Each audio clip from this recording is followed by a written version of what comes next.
사무실 문을 열고 들어가는데 그녀가 제 책상 앞에 서 있었습니다. 10년 전 제가 사랑했던 그 사람이었죠. 하지만 이제 저는 다른 사람과 결혼한 남자였고 그녀는 제 인생에 없는 사람이었습니다. 제 손에는 방금 계약을 마친 서류가 들려 있었고 책상 위에는 새 아내와 찍은 사진이 놓여 있었어요. 그녀의 눈빛이 그 사진을 향했고 저는 그 순간 모든 것이 달라졌다는 걸 느꼈습니다. 오늘 아침 출근길에 아내가 도시락을 싸주었고 제 넥타이를 매만져주며 웃었습니다. 결혼한 지 2년이 지났지만 여전히 행복했어요. 회사 로비를 지나며 직원들이 인사를 했고 저는 엘리베이터를 타고 15층 제 사무실로 올라갔죠. 이 건물, 이 회사, 이 모든 것은 제가 다시 일어서면서 만든 것이었습니다. 바닥에서 시작해서 여기까지 왔어요. 그녀가 입을 열었습니다. 목소리는 10년 전과 똑같았지만 떨리고 있었어요. 오래간만이에요. 이렇게 찾아와서 죄송합니다. 창밖으로 서울 시내가 내려다 보였고 차들이 움직이는 소리가 희미하게 들려왔죠. 에어컨 바람이 차갑게 느껴졌고 저는 그 자리에 서서 그녀를 바라보았습니다. 무슨 일로 오셨습니까? 저는 최대한 침착하게 물었어요. 그녀의 손이 떨리고 있었습니다. 명품 핸드백을 꼭 쥐고 있었지만 손톱 밑이 벗겨져 있었고 화장으로 가린 다크서클이 보였죠. 당신이 성공했다는 소식을 들었어요. 축하합니다. 정말 대단해요. 그녀가 말했습니다. 저는 아무 대답도 하지 않았어요. 10시 30분 제 스케줄에는 오전 회의가 잡혀 있었고 그녀와 이야기할 시간은 없었죠. 저도 결혼했어요. 당신이 떠나고 3년 후에 결혼했습니다. 제가 말했습니다. 그녀의 얼굴이 순간적으로 굳어졌고 입술을 깨물었어요. 알고 있어요. 소문을 들었습니다. 그녀가 작은 목소리로 대답했죠. 복도에서 직원들이 지나가는 발소리가 들렸고 저는 문을 닫았습니다. 이 대화가 밖으로 새어나가는 걸 원하지 않았어요. 오늘 왜 찾아오신 겁니까? 제가 다시 물었습니다. 그녀는 한참을 망설이다가 가방에서 봉투 하나를 꺼냈어요. 이걸 드리려고 왔어요. 10년 전 일에 대해 사과하고 싶었습니다. 봉투가 제 책상 위에 놓였고 저는 그것을 쳐다보지도 않았죠. 과거는 이미 지나갔고 저는 새로운 삶을 살고 있었습니다. 그녀가 떠난 후 사무실이 조용해졌습니다. 저는 창가에 서서 아래를 내려다보았고 그녀가 건물을 나가는 모습이 보였어요. 택시를 잡으려고 손을 들었지만 지나치는 차들은 멈추지 않았죠. 결국 걸어서 사라졌고 저는 자리로 돌아왔습니다. 책상 위 봉투를 집어들었고 안에는 10년 전 제가 그녀에게 빌려줬던 3천만 원이 고스란히 들어있었어요. 10년 전 이야기로 돌아가겠습니다. 그때 저는 32살이었고 작은 무역회사에서 과장으로 일하고 있었어요. 아내 수진이와 결혼한 지 5년째였고 딸 하나가 있었습니다. 평범한 삶이었지만 행복했죠. 매일 아침 7시에 일어나서 출근 준비를 하고 저녁에는 가족과 함께 식사를 했어요. 그해 3월 회사에 신입사원이 들어왔습니다. 이름은 지은이었고 28살이었어요. 밝고 똑똑한 친구였죠. 업무를 빨리 배웠고 동료들과도 잘 어울렸습니다. 저는 그녀의 직속 상사였고 일을 가르쳐주는 입장이었어요. 처음에는 그저 후배 직원일 뿐이었습니다. 어느 날 저녁 팀 회식이 있었습니다. 회사 근처 고깃집에 모여서 술을 마시고 이야기를 나눴어요. 지은이가 제 옆자리에 앉았고 업무에 대해 여러 가지를 물어봤죠. 과장님은 어떻게 이 일을 그렇게 잘하세요? 저도 배우고 싶어요. 그녀가 진지하게 물었습니다.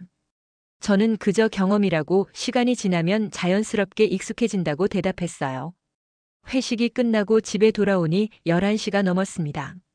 수진이가 거실에서 기다리고 있었고 딸은 이미 잠들어 있었어요. 오늘 회식이었어? 수진이가 물었습니다. 응, 신입사원 환영회였어. 미안, 늦었지? 저는 현관에서 구두를 벗으며 대답했죠. 수진이가 물 한 잔을 건네주었고 저는 그것을 마셨습니다. 그날 밤 침대에 누워서 생각했습니다. 평범한 회사원의 삶이었고 특별할 것 없는 하루였어요.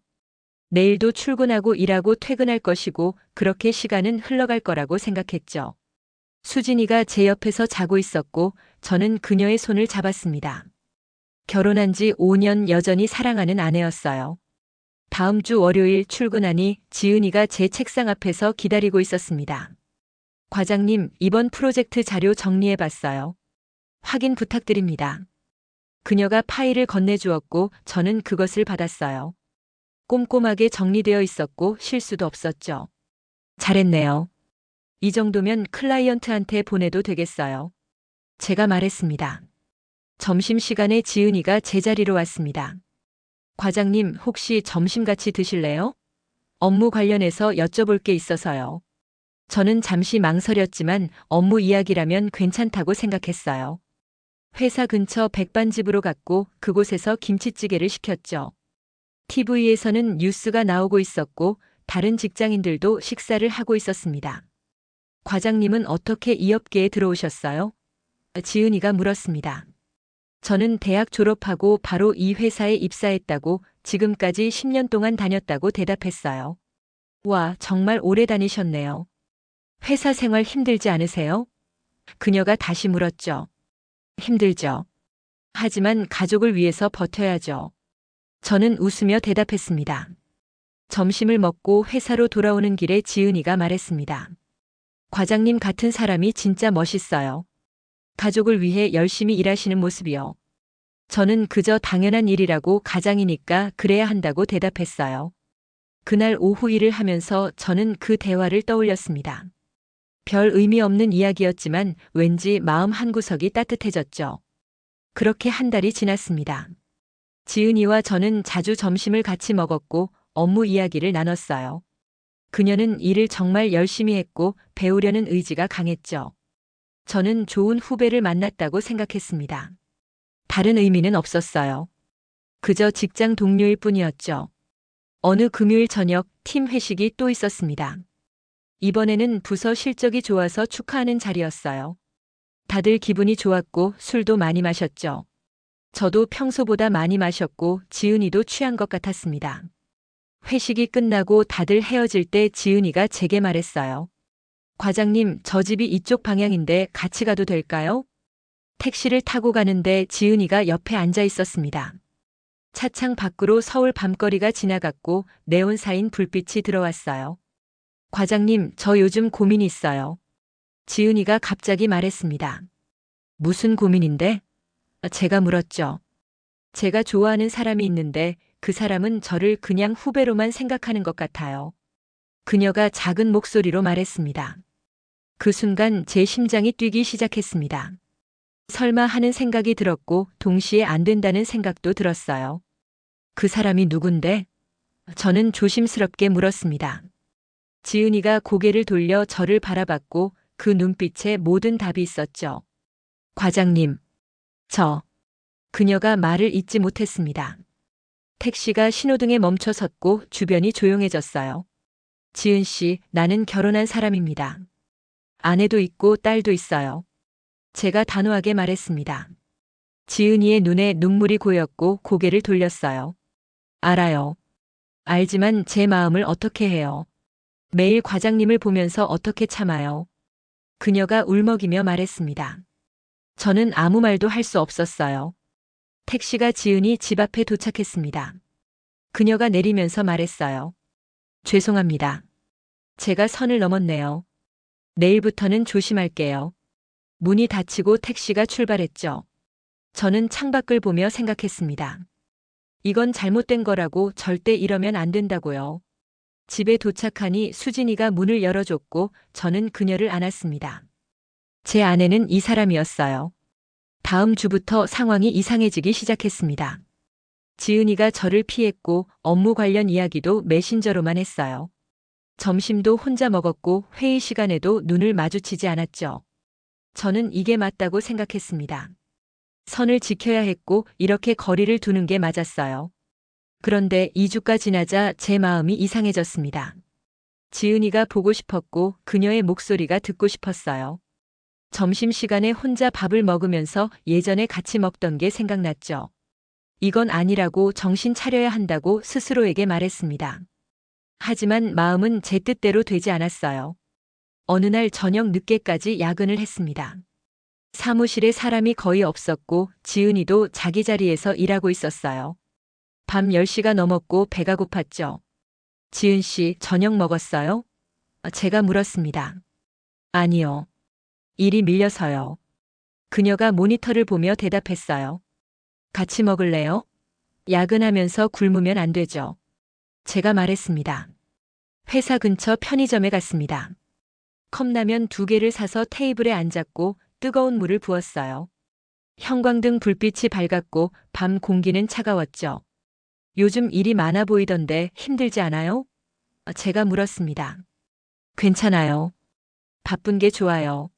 생각 안 하게 되니까요. 지은이가 대답했어요. 저 때문에 힘들게 해서 미안합니다. 제가 진심으로 사과했습니다. 지은이가 고개를 저었고 작게 웃었어요.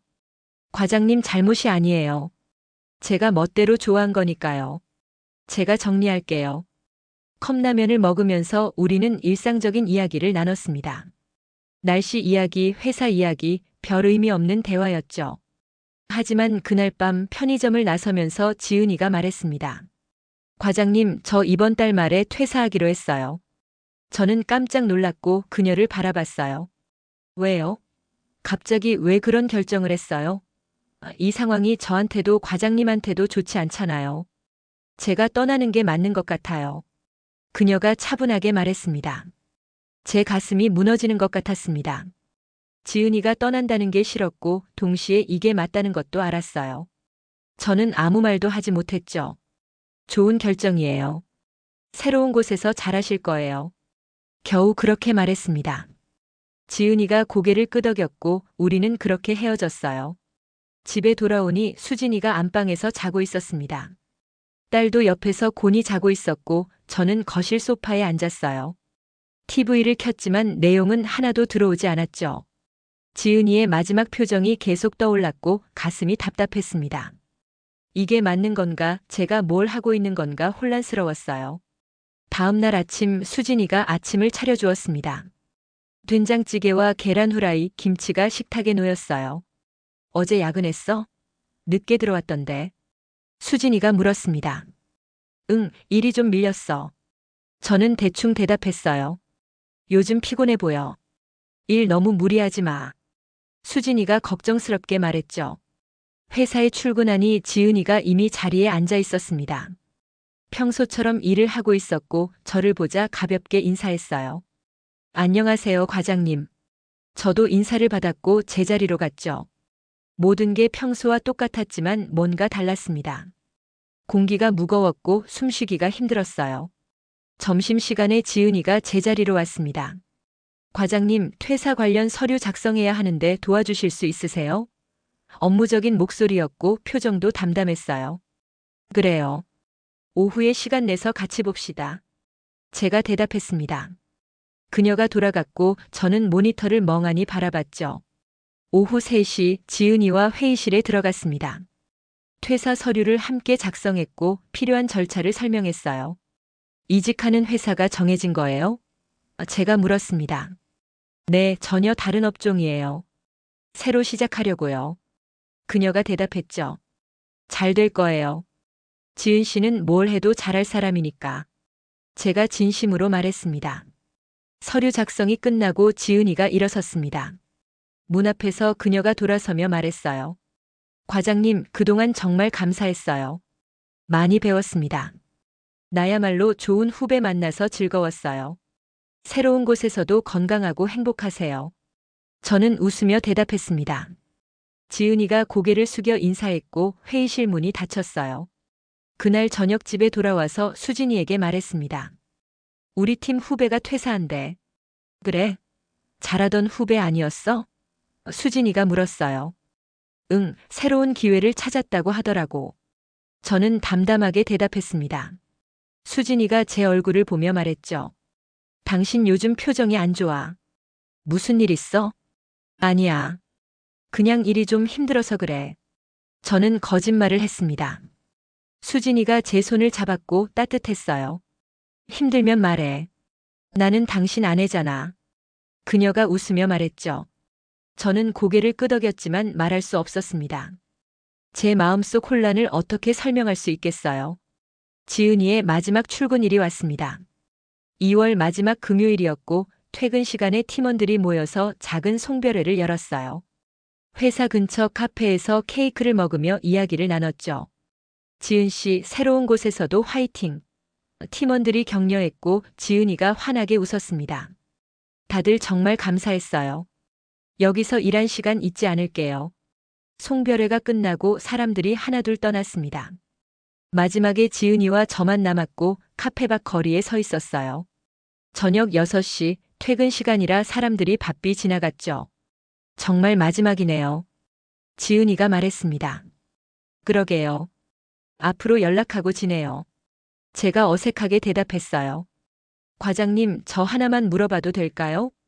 지은이가 진지한 표정으로 물었습니다. 뭐든 물어보세요. 제가 대답했죠. 만약 과장님이 결혼하지 않은 상태였다면 저를 좋아하셨을까요? 그 질문에 저는 할 말을 잃었어요. 주변 소음이 멀어지고 지은이의 눈빛만 보였습니다. 한참을 망설이다가 제가 대답했습니다. 아마도요. 지은 씨는 정말 좋은 사람이니까요. 솔직한 대답이었어요. 지은이가 작게 웃었고 눈물이 그렁그렁했죠. 알았어요. 그 말만으로도 충분해요. 이제 정말 정리할 수 있을 것 같아요. 그녀가 말했습니다. 행복하세요, 과장님. 가족들 잘 챙기시고 건강하세요. 지은이가 손을 내밀었고 저는 그 손을 잡았어요. 지은 씨도 꼭 행복하세요. 좋은 사람 만나서 사랑받으세요. 제가 진심으로 말했습니다. 악수가 끝나고 그녀가 돌아섰어요. 지하철역으로 걸어가는 뒷모습을 보면서 저는 그 자리에 서 있었습니다. 집으로 가는 지하철 안에서 생각했습니다. 이게 맞는 선택이었다고, 가족을 지킨 거라고 스스로를 다독였어요.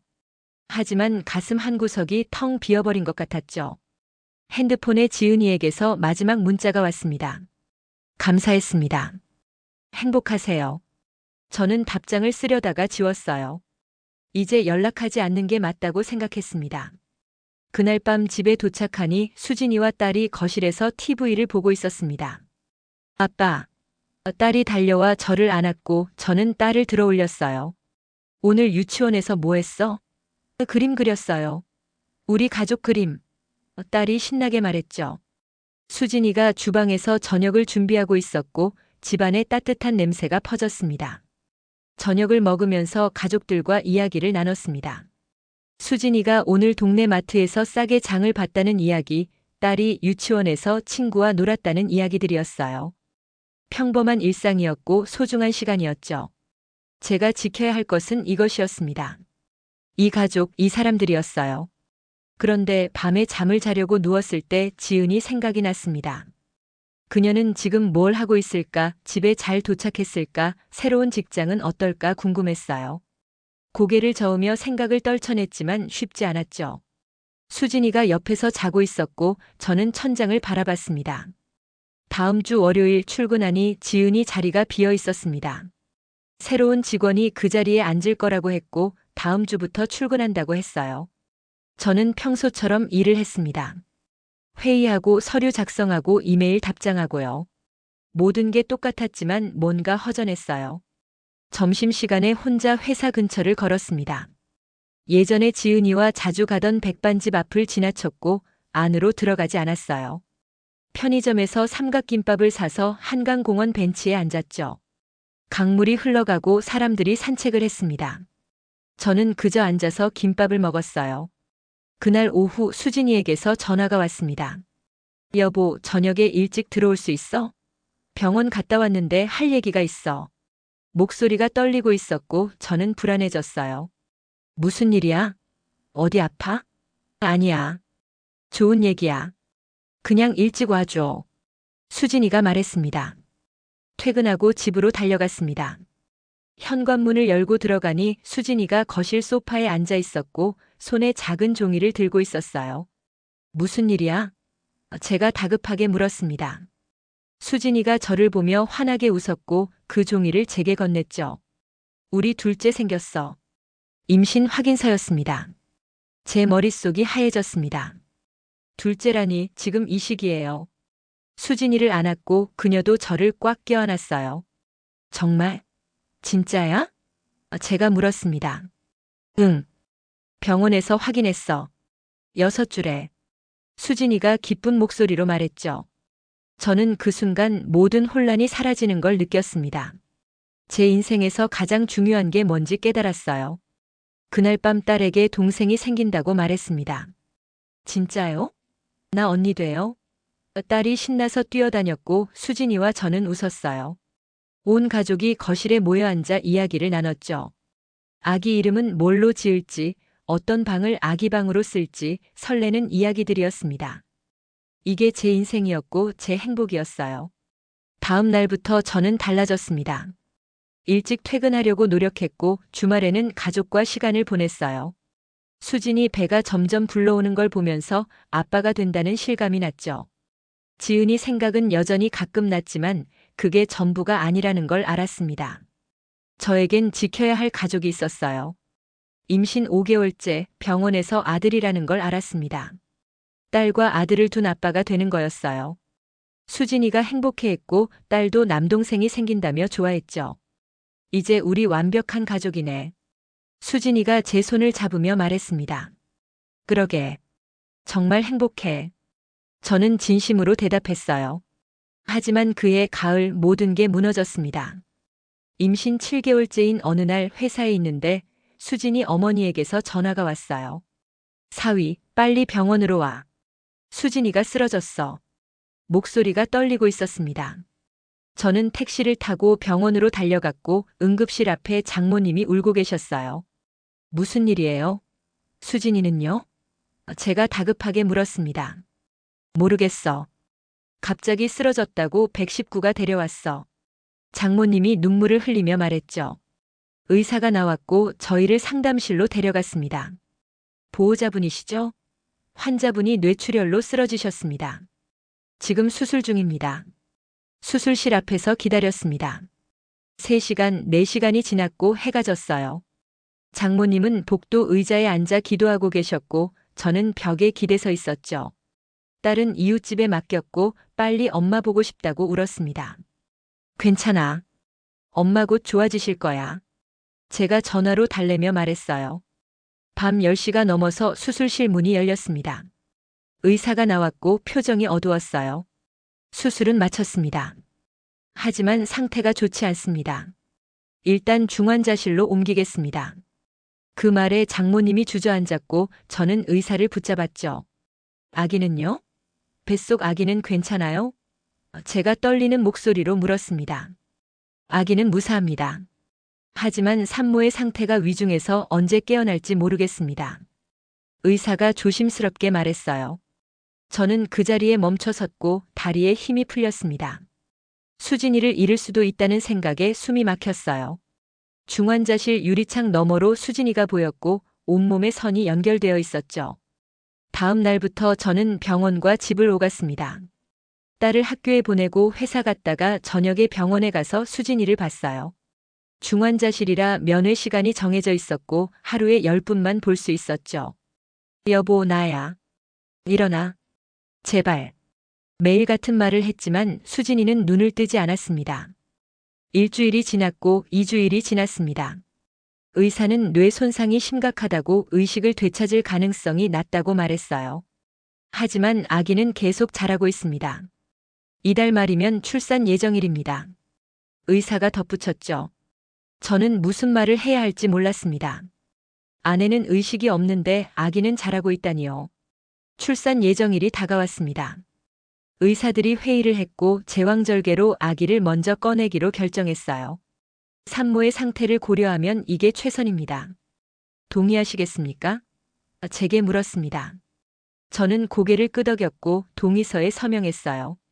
수진이라면 아기를 선택했을 거라고 생각했습니다. 수술날 아침 수진이를 수술실로 데려갔습니다. 여전히 의식이 없었고 인공호흡기를 달고 있었어요. 잘 다녀와. 우리 아들 데리고 와. 제가 수진이 손을 잡으며 말했습니다.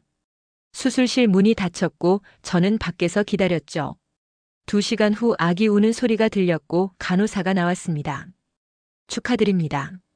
건강한 아들입니다. 3kg 200g이에요. 간호사가 아기를 안겨줬어요. 작고 빨간 얼굴에 아기가 울고 있었고 제 품에 안겼죠. 아들아, 아빠야. 잘 왔어. 저는 눈물을 흘리며 아기를 안았습니다. 하지만 기쁨과 동시에 슬픔이 밀려왔어요. 수진이는 아직 깨어나지 못했으니까요. 아기를 낳은 후에도 수진이는 의식을 회복하지 못했습니다. 의사들은 더 이상 희망이 없다고 말했고 생명유지 장치를 떼는 것에 대해 이야기했어요. 가족분들과 상의하셔야 합니다. 환자분이 스스로 호흡할 가능성은 거의 없습니다. 의사가 조심스럽게 말했죠. 장모님과 저는 중환자실 밖 복도에 앉아 있었습니다. 사위, 우리 수진이 놔줘야 할 것 같아. 이렇게 기계에 의지해서 사는 것도 고통이잖아. 장모님이 눈물을 닦으며 말했어요. 어머님, 제가 말을 잇지 못했습니다. 수진이를 보내야 한다는 게 믿기지 않았어요. 한 달 더 버텼습니다. 기적을 바랐고 수진이가 눈을 뜰 거라고 믿었어요. 하지만 의사들은 뇌사 상태라고 더 이상 의미가 없다고 말했죠. 결국 가족 회의를 했고 생명유지 장치를 떼기로 결정했습니다. 그해 12월 첫날 수진이를 보냈어요. 장례식장은 조용했습니다. 친척들과 친구들이 왔고 회사 동료들도 조문을 왔어요. 저는 상주석에 앉아 절을 받았습니다. 딸은 엄마가 어디 갔냐고 물었고 아들은 제 품에서 울었어요. 엄마는 하늘나라 갔어. 우리 지켜보고 계실 거야. 제가 딸에게 말했지만 제 목소리도 떨렸습니다. 장례를 치르고 집으로 돌아왔습니다. 텅 빈 집이 너무 조용했고 수진이 흔적이 곳곳에 남아 있었어요. 옷장의 옷들, 화장대의 화장품들, 냉장고에 붙은 메모지들이요. 저는 소파에 주저앉아 울었습니다. 아이들이 자는 방에서 딸의 코 고는 소리가 들렸고 아들이 칭얼거렸어요. 다음 날부터 저는 혼자 아이들을 키워야 했습니다. 장모님이 도와주셨지만 한계가 있었고 결국 제가 주 양육자였어요. 아침에 딸을 유치원에 데려다 주고 아들을 장모님께 맡긴 후 출근했죠. 저녁에는 아이들을 데리러 가고 저녁을 먹이고 재웠습니다. 일과 육아를 병행하는 게 너무 힘들었습니다. 회사에서 일하다가 아들이 아프다는 연락이 오면 조퇴했고 딸 학부모 상담 때문에 회의를 빠지기도 했어요. 상사는 이해해 주었지만 동료들 눈치가 보였죠. 과장님 요즘 자주 조퇴하시네요. 누군가 말하는 게 들렸습니다. 밤에 아이들을 재우고 나면 저는 거실 바닥에 누워 있었습니다. 천장을 보며 수진이를 생각했고 왜 이렇게 됐는지 원망도 했어요. 하지만 아침이 오면 다시 일어나야 했고 아이들을 챙겨야 했죠. 제게 쓰러질 시간은 없었습니다. 그렇게 1년이 지났습니다. 아들이 돌이 됐고 딸은 초등학교에 입학했어요. 수진이 없이 치른 첫 생일이었고 입학식이었죠. 딸이 입학식 때 엄마가 있었으면 좋겠어요. 하고 울었고 저도 같이 울었습니다. 엄마가 하늘에서 보고 계실 거야. 우리 딸 자랑스러워 하실 거야. 제가 딸을 안으며 말했어요. 회사에서 승진 기회가 왔습니다. 부장으로 올라갈 수 있다고 했고 더 많은 책임과 업무가 주어질 거라고 했어요. 하지만 저는 거절했습니다. 지금은 아이들에게 집중하고 싶습니다. 나중에 기회가 된다면 그때 생각하겠습니다. 상사가 아쉬워했지만 제 결정을 존중해줬죠. 그날 저녁 집에 돌아와서 아이들과 저녁을 먹었습니다. 장모님이 끓여주신 미역국과 반찬들이 식탁에 놓였어요. 아빠, 오늘 학교에서 상 받았어요. 딸이 신나게 말했습니다. 진짜? 우리 딸 대단한데. 제가 칭찬했죠. 아들은 의자에 앉아 숟가락질을 배우고 있었고 밥알이 여기저기 떨어졌습니다. 밤에 아이들을 재우고 혼자 앉아 있을 때 문득 지은이 생각이 났습니다. 그녀는 어떻게 지내고 있을까요? 결혼했을까 아니면 여전히 혼자일까요? 궁금했지만 연락할 수 없었어요. 과거는 과거로 남겨두는 게 맞다고 생각했습니다. 2년이 더 지났습니다. 아들이 4살이 됐고 딸은 초등학교 3학년이 됐어요. 저는 여전히 혼자 아이들을 키우고 있었고 주변에서 재혼을 권유하기 시작했죠. 아이들한테도 엄마가 필요하잖아. 친구들이 말했습니다. 아직은 생각 없어. 수진이가 떠난 지 얼마 안 됐는데. 제가 대답했어요. 하지만 마음 한구석에서는 외로움이 커지고 있었습니다. 밤마다 혼자 TV를 보고 잠드는 게 익숙해졌지만 때론 누군가와 이야기하고 싶었어요. 아이들과는 다른 어른과의 대화가 그리웠죠. 하지만 누굴 만나야 할지, 어떻게 시작해야 할지 몰랐습니다. 어느 토요일 오후 딸의 학교 운동회가 있었습니다. 아들을 데리고 가서 딸을 응원했고 다른 학부모들과 어울렸어요. 대부분 부부가 함께 왔고 저처럼 혼자 온 사람은 많지 않았죠. 아빠 혼자 오셨어요? 옆 학부모가 물었습니다. 네, 아내가 몇 년 전에 세상을 떠났어요. 제가 담담하게 대답했어요. 그 학부모가 동정 어린 눈빛을 보냈고 저는 괜찮다는 듯이 웃었습니다. 하지만 속으로는 쓸쓸했어요. 주변 가족들이 행복하게 웃는 모습을 보면서 우리도 저랬으면 좋겠다고 생각했죠. 딸이 달리기에서 1등을 했고 저는 있는 힘껏 박수를 쳤습니다. 딸 정말 잘했어. 아빠가 자랑스럽다. 제가 소리쳤어요. 운동회가 끝나고 집으로 돌아오는 길에 딸이 물었습니다. 아빠, 우리는 왜 엄마가 없어요? 너무 직접적인 질문에 저는 당황했어요. 엄마는 하늘에 계시잖아. 우리 지켜보고 계셔. 다른 친구들은 엄마랑 아빠가 같이 와요. 나도 엄마랑 같이 있고 싶어요. 딸이 울먹이며 말했습니다. 제 가슴이 미어졌습니다. 아이에게 엄마를 돌려줄 수 없다는 게 너무 아팠어요. 미안해. 아빠가 엄마 역할까지 할게. 더 잘할게.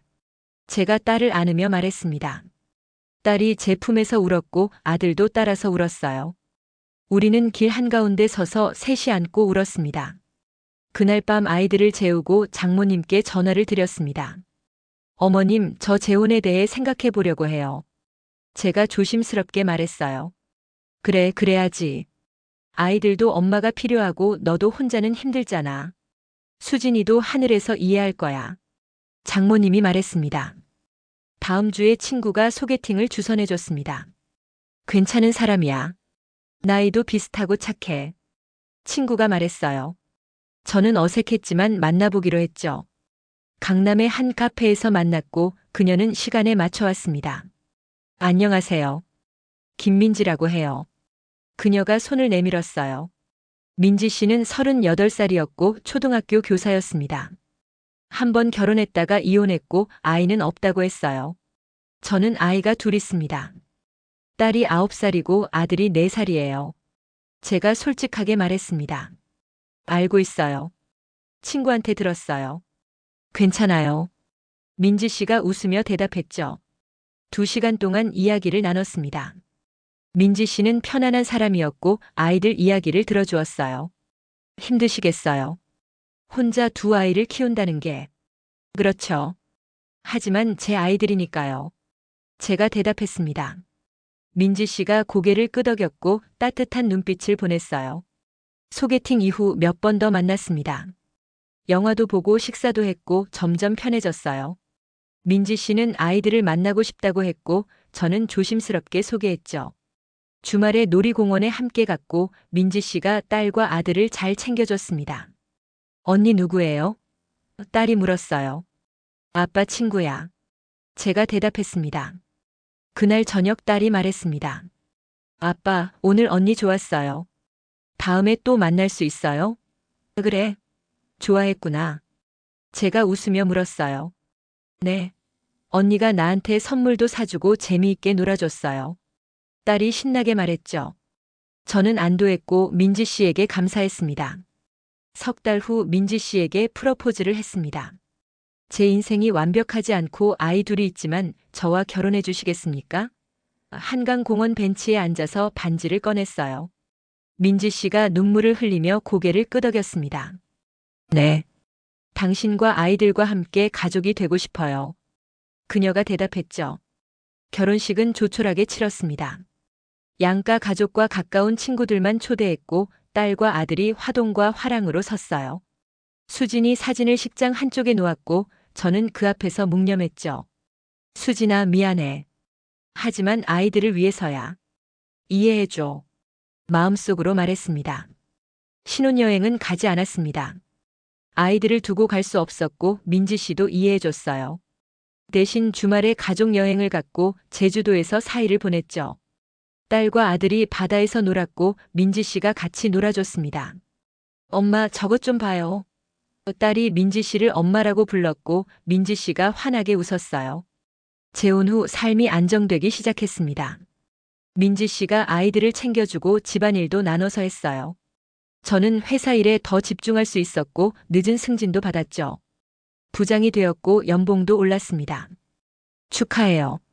당신 정말 열심히 일했어요. 민지 씨가 저녁을 준비하며 말했어요. 하지만 가끔 밤에 잠이 오지 않을 때면 수진이를 생각했습니다. 첫 번째 아내였고 딸과 아들의 엄마였던 그녀요. 민지 씨는 좋은 사람이고 아이들을 잘 돌봐주지만 수진이를 완전히 대신할 수는 없었어요. 이건 누구의 잘못도 아니었습니다. 그저 제 마음속에 남아있는 기억이었죠. 5년이 흘렀습니다. 딸은 중학교에 들어갔고 아들은 초등학교에 입학했어요. 민지 씨와 저 사이에는 아직 아이가 없었지만 우리는 지금의 가족에 만족했죠. 회사에서는 이사로 승진했고 작은 아파트에서 더 큰 집으로 이사했습니다. 30평에서 40평대로요. 어느 날 저녁 퇴근하고 집에 들어가니 민지 씨가 거실에서 노트북을 보고 있었습니다. 무슨 일 있어? 제가 물었어요. 아니, 그냥 옛날 친구가 연락이 와서요. 동창회 한다고. 민지 씨가 대답했죠. 다녀와. 오랜만에 친구들 만나는 것도 좋잖아. 제가 말했습니다. 민지 씨가 동창회를 다녀온 다음 날 말했습니다. 거기서 재밌는 사람을 만났어요. 당신이 아는 사람일 수도 있어요. 누군데? 제가 궁금해서 물었어요. 이지은이라고. 전에 무역회사에 다녔대요. 혹시 아세요? 민지 씨가 물었습니다. 제 심장이 멈추는 것 같았어요. 모르는 것 같은데. 저는 거짓말을 했습니다. 민지 씨가 이상하게 쳐다봤지만 더 묻지 않았어요. 그날 밤 저는 잠을 이룰 수 없었습니다. 지은이가 민지 씨 친구였다니요. 세상이 참 좁다고 생각했고 동시에 불안했어요. 다음 주 민지 씨가 말했습니다.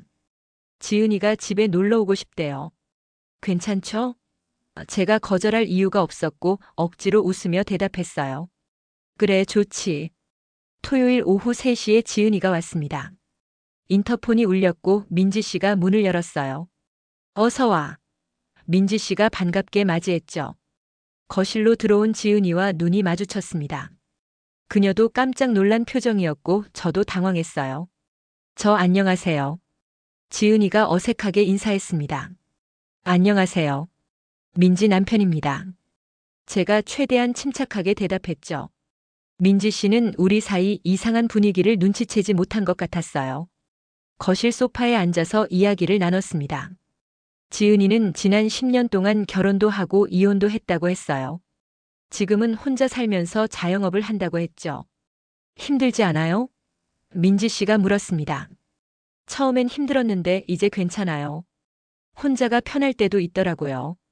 지은이가 웃으며 대답했어요. 아이들이 학원에서 돌아왔습니다. 엄마, 다녀왔어요. 딸이 현관문을 열며 들어왔어요. 손님 오셨네. 인사드려. 민지 씨가 말했습니다. 딸과 아들이 지은이에게 인사했고 지은이가 아이들을 보며 미소를 지었어요.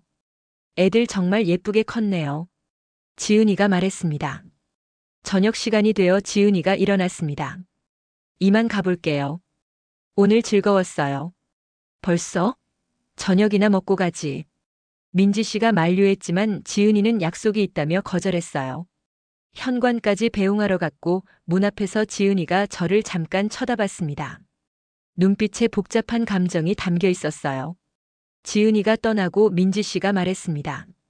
참 좋은 친구야. 혼자 사는 게 안쓰럽더라. 그러게요. 제가 짧게 대답했어요. 민지 씨가 주방으로 가서 저녁 준비를 시작했고 저는 거실에 앉아 있었습니다. 지은이를 다시 만났다는 사실이 현실처럼 느껴지지 않았어요. 그날 밤 핸드폰에 모르는 번호로 문자가 왔습니다. 저 지은이에요. 오늘 놀랐죠? 저도 몰랐어요. 민지가 당신 아내인 줄. 제가 답장을 썼어요. 저도 몰랐습니다. 앞으로 조심합시다. 네. 민지한테 과거 얘기는 하지 마세요. 제발 부탁이에요. 지은이의 문자였습니다. 물론입니다. 제가 답하고 문자를 지웠어요. 다음 주부터 민지 씨가 지은이와 자주 만났습니다. 친구니까 당연한 일이었고 저는 아무 말도 할 수 없었어요. 가끔 저녁 먹으면서 민지 씨가 지은이 이야기를 했죠. 지은이가 요즘 사업이 잘 안 된대. 걱정이야. 그래요? 힘들겠네요. 제가 관심 없는 척 대답했습니다. 어느 금요일 저녁 민지 씨가 지은이와 술을 마시러 간다고 했습니다. 늦을 수 있어요. 아이들 좀 봐주세요. 그래요. 조심히 다녀와요. 제가 말했어요. 민지 씨가 나간 후 아이들과 저녁을 먹고 TV를 봤습니다. 11시가 넘어도 민지 씨가 오지 않았고 전화를 했어요. 여보, 언제 와요? 제가 물었습니다. 미안. 지은이가 취해서 집에 데려다 줘야 할 것 같아. 조금만 더 있다 갈게. 민지 씨 목소리도 취해 있었어요. 알았어요. 조심히 와요. 제가 전화를 끊었습니다. 자정이 넘어서 민지 씨가 돌아왔고 택시에서 내렸어요. 지은이는 집에 잘 들어갔어요? 제가 물었습니다. 응. 택시 타고 보냈어. 민지 씨가 비틀거리며 대답했어요. 민지 씨를 침대에 눕히고 저는 거실로 나왔습니다. 핸드폰에 지은이에게서 문자가 와 있었어요. 민지를 잘 부탁해요. 좋은 사람이에요. 저는 답장하지 않고 문자를 지웠습니다. 그 후로도 민지 씨와 지은이는 계속 만났습니다. 저는 불편했지만 표시하지 않았어요. 민지 씨한테 지은이를 만나지 말라고 할 수도 없었고요. 과거는 과거일 뿐이고 지금은 민지 씨가 제 아내였으니까요. 하지만 마음 한구석이 계속 불편했습니다. 그렇게 1년이 더 지났습니다. 어느 날 저녁 민지 씨가 진지한 표정으로 말했어요. 당신 지은이 아시죠? 예전에 같이 일했던 거 알아요. 제 심장이 쿵 내려앉았습니다. 무슨 소리예요? 제가 당황해서 물었어요. 지은이한테 들었어요. 당신이 과장이었고 자기가 신입이었다고. 민지 씨가 차분하게 말했습니다. 아, 그래요. 같은 회사에 있긴 했어요. 하지만 그냥 선후배 사이였어요. 제가 변명했습니다. 민지 씨가 고개를 끄덕였지만 표정이 어두웠어요. 그게 다예요? 정말? 네. 그게 다예요. 왜 그래요? 제가 물었죠. 민지 씨가 한숨을 쉬었고 아무 말도 하지 않았습니다. 다음 날 민지 씨가 출근하고 회사에서 업무 메일을 확인하는데 지은이에게서 메일이 왔습니다. 개인 메일 주소로 보낸 거였어요. 만나서 이야기 좀 할 수 있을까요? 중요한 얘기가 있어요. 저는 망설였지만 만나기로 했습니다. 모르는 것보다는 알고 대처하는 게 낫다고 생각했어요. 점심시간에 회사 근처 카페에서 만났습니다. 지은이가 먼저 와 있었고 커피를 시켜놨어요. 무슨 일이에요?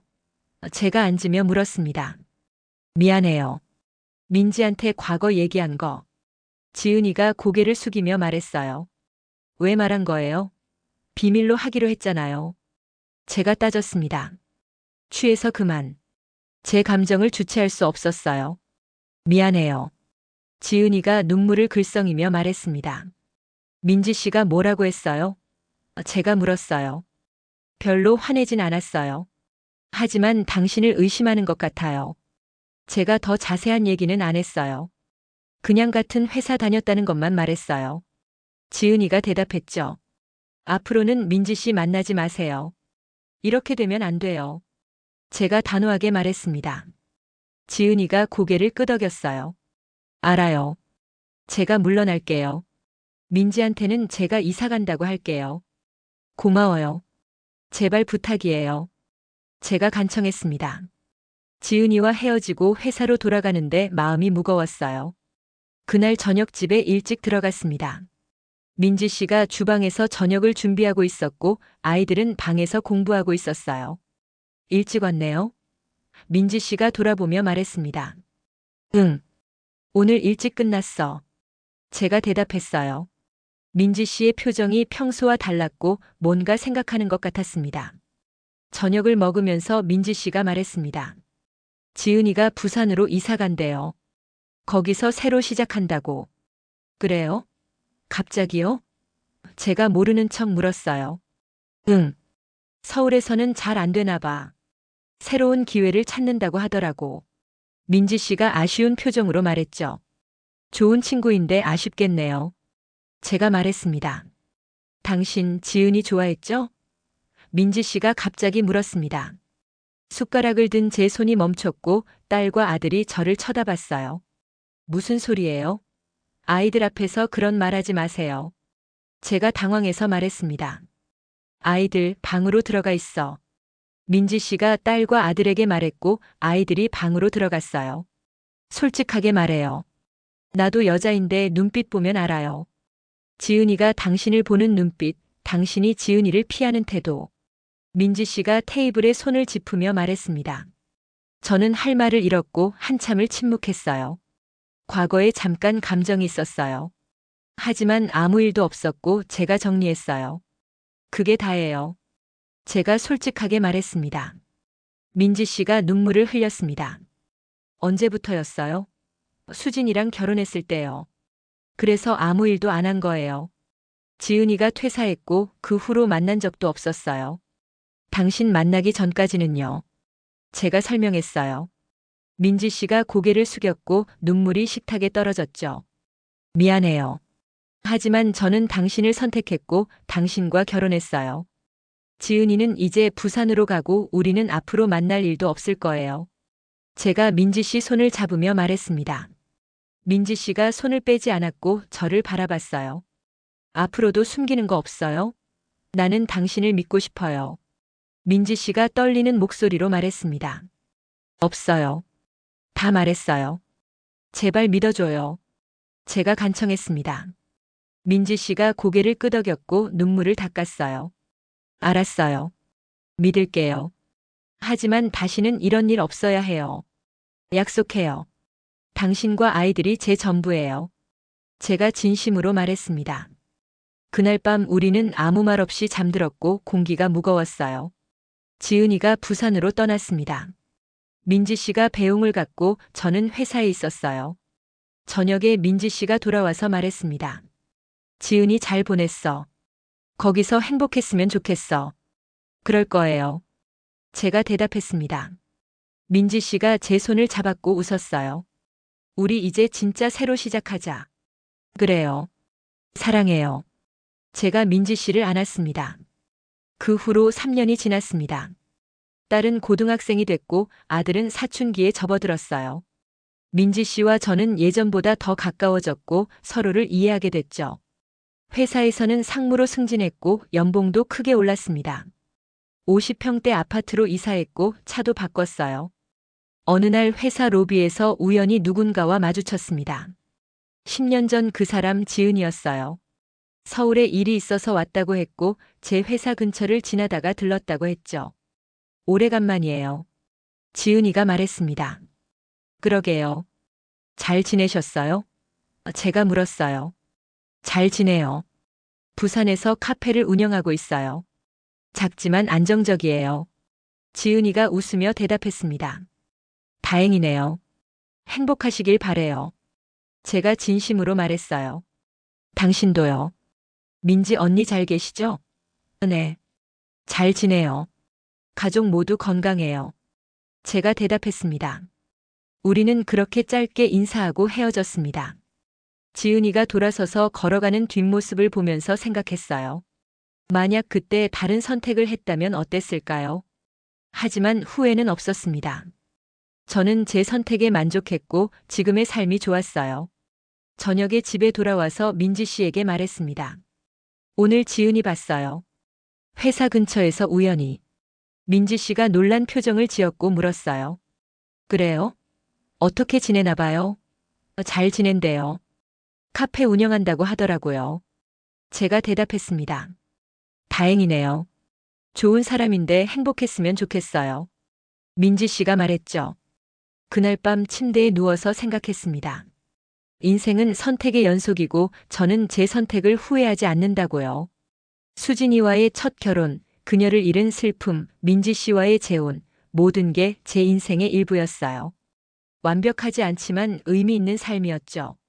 민지 씨가 옆에서 자고 있었고 저는 그녀의 손을 잡았습니다. 지금 이 순간이 가장 소중했어요.